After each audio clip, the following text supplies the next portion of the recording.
Este es un programa de Vive TV Chile. Estamos en tu ciudad. Miramos tu realidad.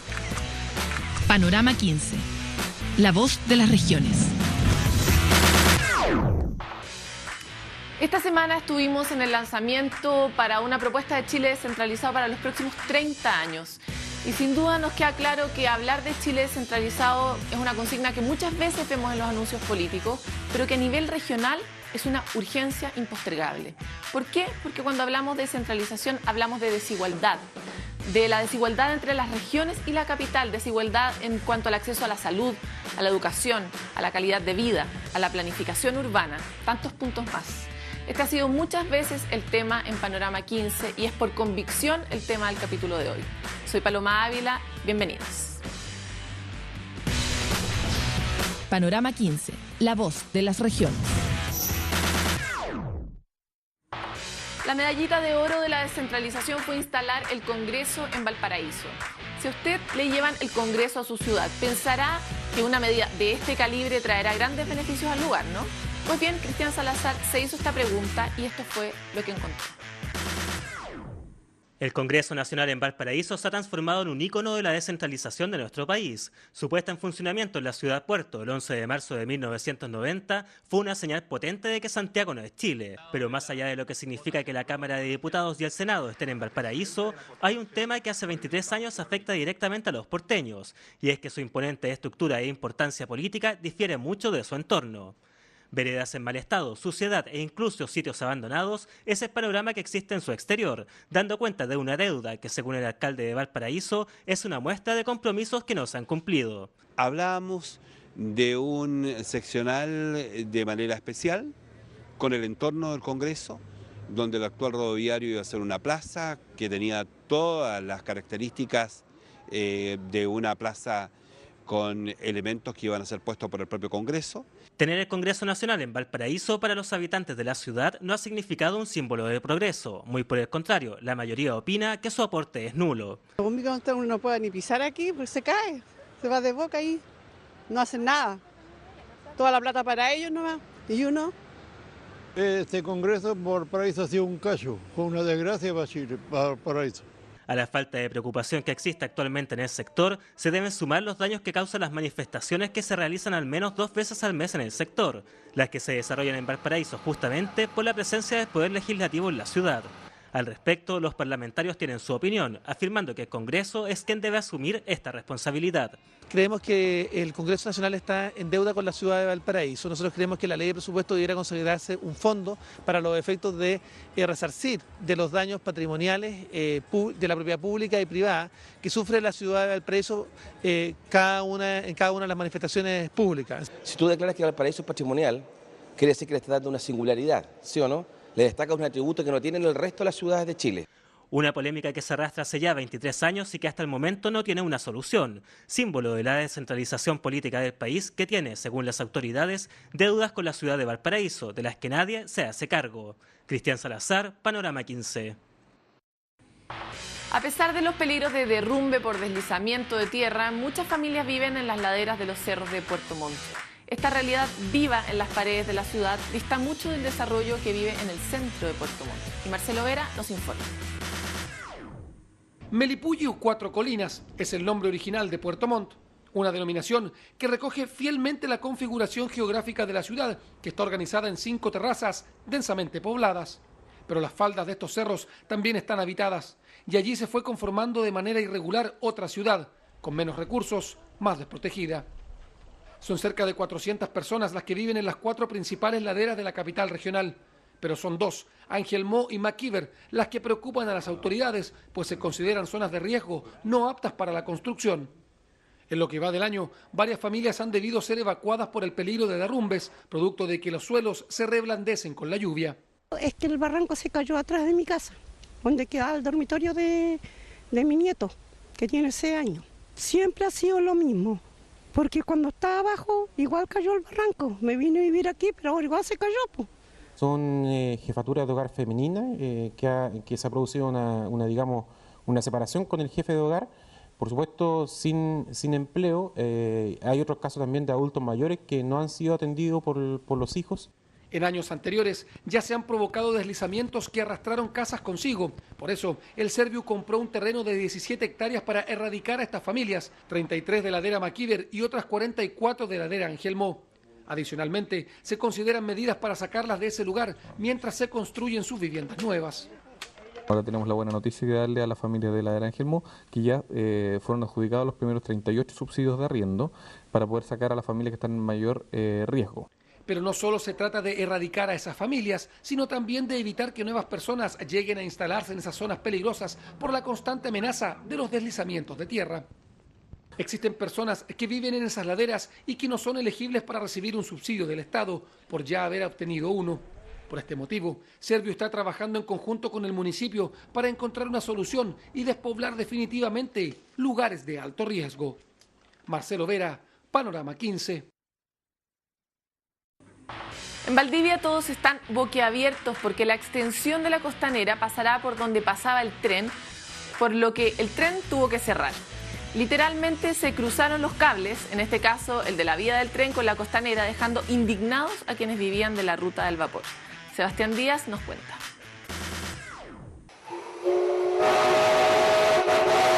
Así se veía la estación de trenes hace solo unos meses durante la temporada estival. Así luce hoy en día totalmente abandonada, y es que un aparente error de comunicación entre la empresa constructora que se adjudicó la licitación para la obra de extensión de la costanera de Valdivia y Ferrocarriles del Estado desencadenó un error insólito. La avenida se extiende por medio de las vías del tren.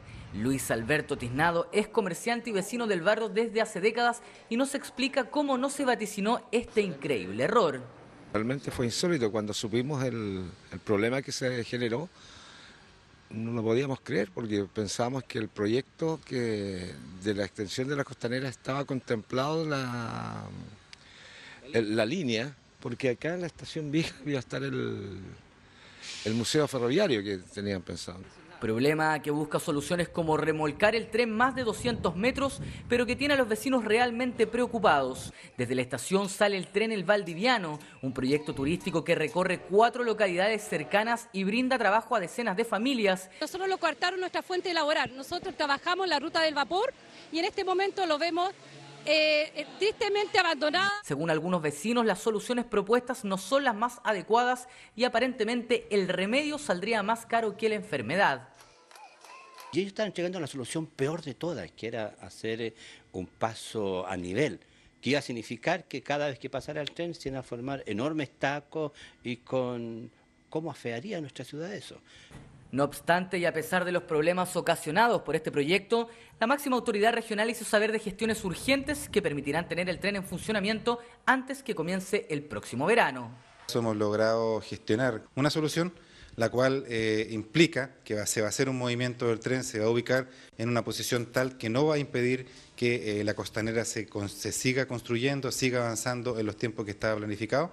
Es de esperar que estos dos proyectos, el tren y la extensión de la costanera, logren superar sus diferencias y que por el bien del turismo local y la calidad de vida de todos los valdivianos, ambos lleguen a buen puerto, o mejor dicho, buena estación. Sebastián Díaz, Panorama 15. La región de Antofagasta hace las tareas con el cuidado del medio ambiente y es en la ciudad de Calama donde se instaló el primer punto limpio que busca crear conciencia en la comunidad sobre lo importante que es el reciclaje. Vitale Núñez nos trae el siguiente reporte. El punto limpio de Calama es el primer sector de reciclaje de la región de Antofagasta, proyecto en el cual participan activamente 6 colegios sustentables que forman parte de esta importante obra ecológica. Tenemos receptáculos para los diferentes tipos de basura o residuos, más bien dicho. Entonces los niños en los recreos van dejando los residuos donde corresponde, los va seleccionando.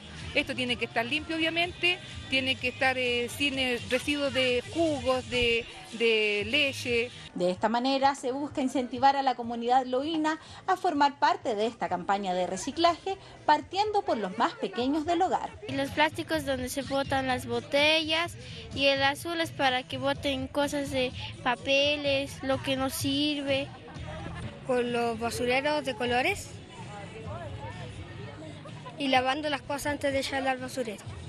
Una iniciativa que reúne tanto a autoridades como gerentes de la minería y comunidad en general. La importancia que tiene es evidente. O sea, ustedes pueden ver aquí todo lo que significa el reciclaje, ¿no es cierto? Y entrega, quizás va a entregar en algún momento, va a ir entregando dividendos, ¿no es cierto?, a la cultura medioambiental de nuestra ciudad y ojalá de nuestra región. Sin duda, una instancia que busca el cuidado del medio ambiente en una de las zonas más áridas del país.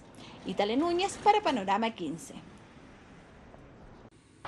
En Panorama 15 estamos atentos de lo que ocurre en la Araucanía tras decretarse alerta sanitaria en Temuco y Padre Las Casas por contaminación ambiental.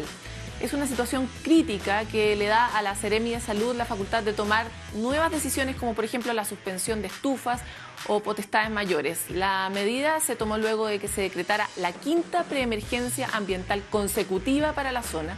Y lo más preocupante es que las condiciones climáticas, por ejemplo las lluvias, no mejoran. Estaremos pendientes de lo que está pasando y si no, síganlo a través de nuestro Facebook de Panorama 15. Vamos a una pausa y volvemos.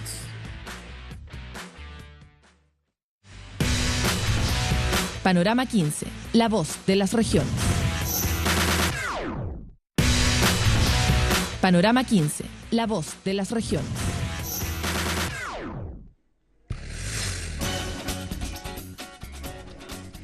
Esta semana ha sido una semana importante para las regiones, pues se lanzó el Plan de Desarrollo y Descentralización para los próximos 30 años, el miércoles en el ex Congreso Nacional.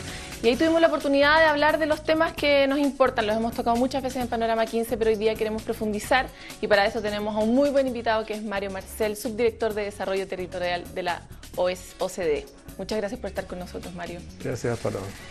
Mario, sabemos que tienes poco tiempo tú y nosotros queremos abordar la mayor cantidad de temas en este momento. Queremos partir al callo. Chile pertenece a la OCDE, pero sin embargo pertenece de una forma súper irregular, es de los países peor evaluados en materia de descentralización.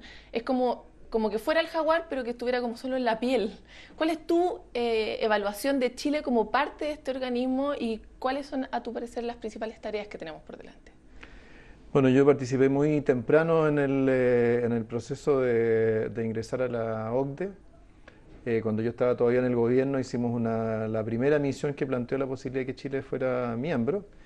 Y para nosotros lo importante de entrar a esa organización era aprender. La OCDE es una organización que lo que promueve son buenas políticas públicas en distintas áreas, en educación, salud, economía, temas fiscales, etc. Y ahí están los países más desarrollados del mundo, países que están interesados en compartir su experiencia y en aprender de otros. Y por lo tanto para nosotros no era tan importante si estábamos al final en el ranking de cómo se hacen las cosas, pero estar en un grupo en el cual tenemos mucho que aprender y tenemos la posibilidad y las herramientas para hacerlo. Ahora, sin duda Chile, que siempre anda de Mateo por el Cono Sur, es un tema estar tan atrás. ¿Cuáles son las cosas en las que de verdad podemos comprometernos para crecer en ese nivel? Bueno, o sea, es cierto que podemos estar atrás, por ejemplo, en temas de desigualdad, muy importante, una preocupación muy importante en Chile. Pero hay otras áreas, por ejemplo, qué sé yo, gobierno electrónico, donde Chile lo hace bastante bien. En educación, claro, no nos va tan bien. Para nuestro nivel de desarrollo, más o menos, razonable. Pero tenemos, ¿qué es lo que nos da la OCDE? Nos da los instrumentos para medir el rendimiento de nuestras escuelas y poder compararnos con otros países y saber cómo otros se las han arreglado para entregar una mejor educación. Y en el tema de descentralización, por cierto, Chile se destaca como el país más centralizado y centralista de los miembros de la organización. En ese tema, tú ayer, el miércoles, hablabas de que finalmente la necesidad de desarrollar los territorios, en este sentido las regiones, era la base para tener una cohesión social. Hoy día estamos en un momento más bien de lo contrario, ¿no? De una división social a propósito probablemente mucho de las desigualdades, de ciertas sensaciones de injusticia que hay en muchos sectores de la población. Entremos en ese lugar. ¿Por qué el desarrollo territorial es la base para la confianza finalmente o para la cohesión social?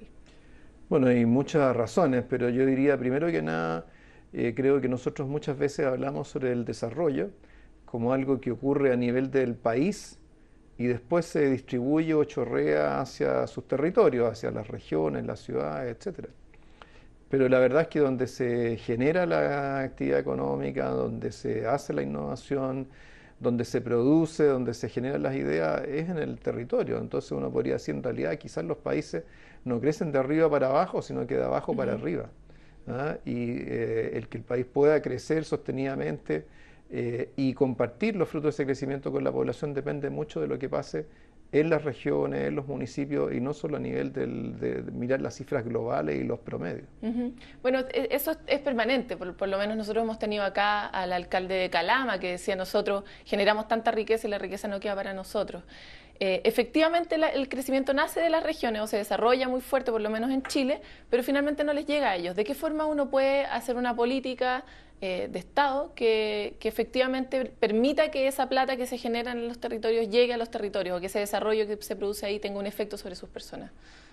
Sí, creo que en Chile, especialmente cuando nos comparamos con países más desarrollados, tenemos que darnos cuenta que el Estado que tenemos no es un Estado tan grande, no maneja tantos recursos.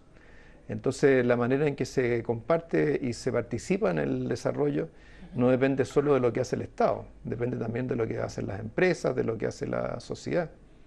Y en ese sentido, quizás más que mirar solo cómo se distribuye la plata del Estado, tenemos que mirar, bueno, cómo se distribuyen la capacidad emprendedora, cómo se distribuye la capacidad profesional.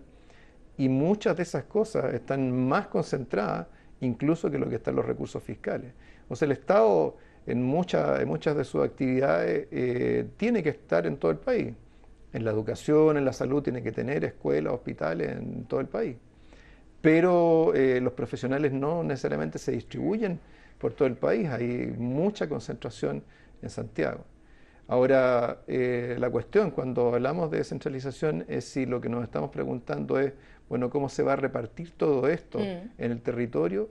O qué capacidades vamos a generar en las regiones para que las regiones sean capaces de promover su desarrollo. Y son dos preguntas que son un poco diferentes. Sí, sin duda. Respecto a esta segunda, lo que pasa es que cuando uno se enfrenta, después de todo lo que escuchamos el miércoles en las distintas exposiciones, da la impresión de que la única alternativa es que venga al Estado, tome el rol que le corresponde, ordene este fondo y defina más o menos cuáles van a ser las nuevas políticas a través de las cuales efectivamente nosotros vamos a poder compartir o repartir o distribuir mejor las cosas, ¿no?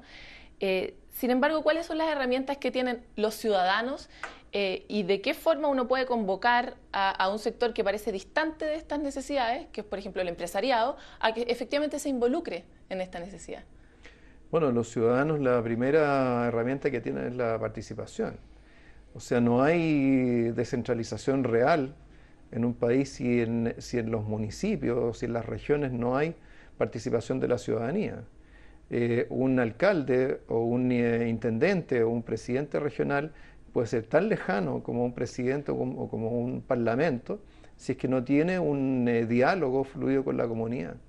Entonces un proceso de descentralización real en Chile también pasa por desarrollar esa capacidad de participar. Ahora, cuando esa capacidad de participar, de consulta, de generación de ideas empieza a instalarse, entonces la posibilidad de construir alianzas entre los distintos sectores, sector público, sector privado, sociedad civil, empieza a tomar más cuerpo.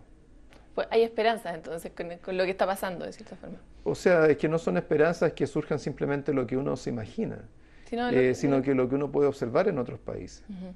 O sea, Chile no solo estadísticamente más centralizado que otros países, sino que hay muchas cosas que nosotros no hacemos.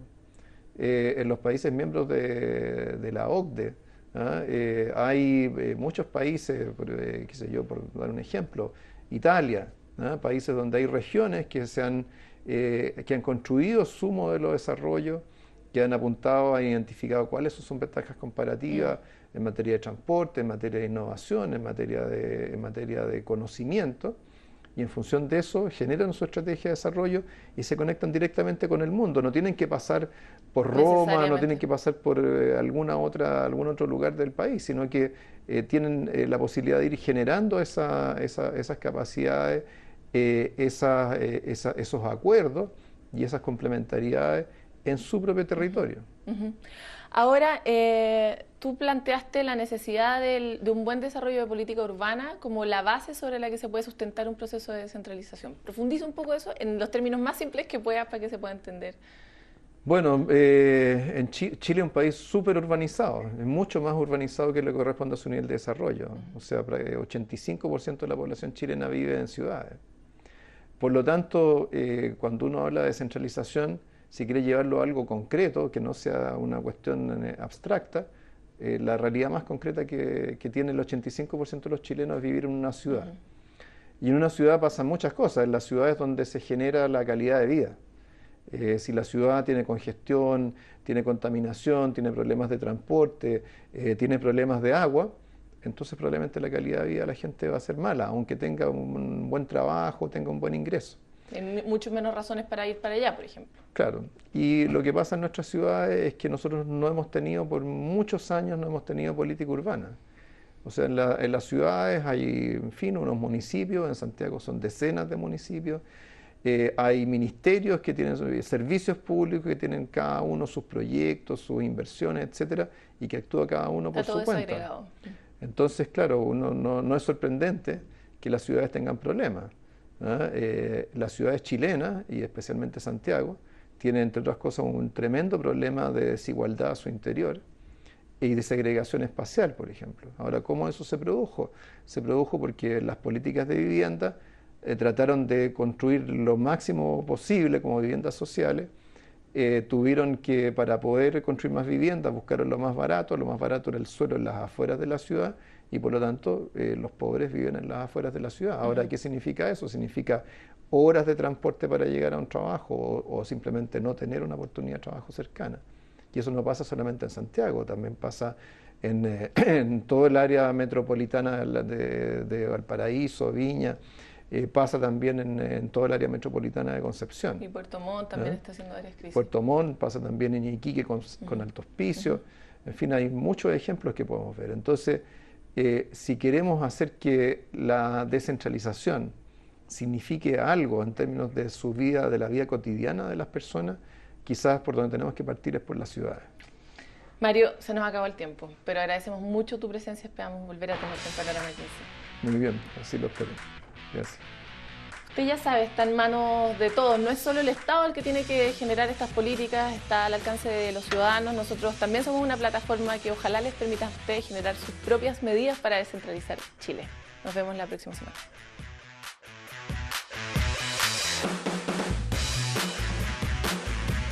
Este es un programa de Vive TV Chile. Estamos en tu ciudad. Miramos tu realidad. Panorama 15. La voz de las regiones.